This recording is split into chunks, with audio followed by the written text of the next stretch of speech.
最近实在过于忙碌，时常都是一整天都了无生机。一旦进入忙碌的时候，累就在所难免，带着一点文人风骨。没有才气的人会觉得这个世界驳杂又麻烦，多数时候我也会愧疚。茶余饭后总是会去刷一些无用的视频。人就是这样，一个习惯一旦养成，人也就慢慢陷入了深渊。从办了卷君子的活动开始，到今天已经过去整整10天，一波未平一波又起。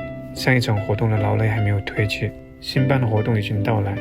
举箸不息之河，静静流过山野。我好像也只是一个演员。我出生时，父亲刚好在院子落了一颗梧桐子，然后经年累月，我不断来回奔波，梧桐树也从种子变成亭亭如盖的老树。我今天回去时，树被砍了。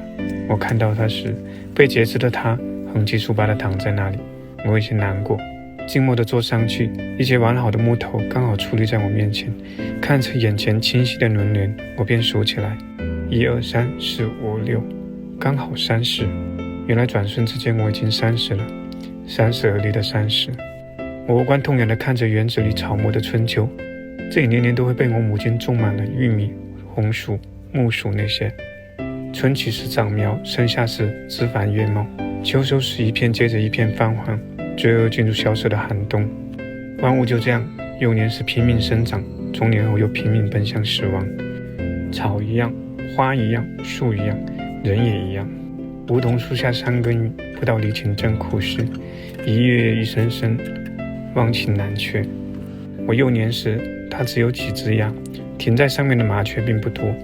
而等我初中时再回到家，竟觉得格外的吵闹。或许是他交了许些朋友，各种鸟儿时常光顾。等我大学毕业再回来，又觉得它安静了，曾经聚一群群的鸟儿也不见了。透过门口水光的倒影，我看到远方无起的山，还有引来词语落下的花山，好像一幅尝尽天地的画。我大学毕业再到工作，事一箩箩的干，人一群群的换。我有回家还是那个家，梧桐树还是那棵梧桐树。直到今日，它已然归于尘土，我才想起来，我们似乎未曾言语过。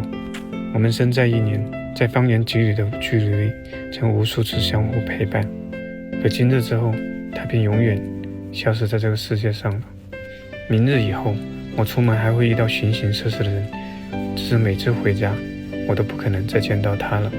我想，人间一日又一日，世间一世又一世，日日如昨，又世事如新。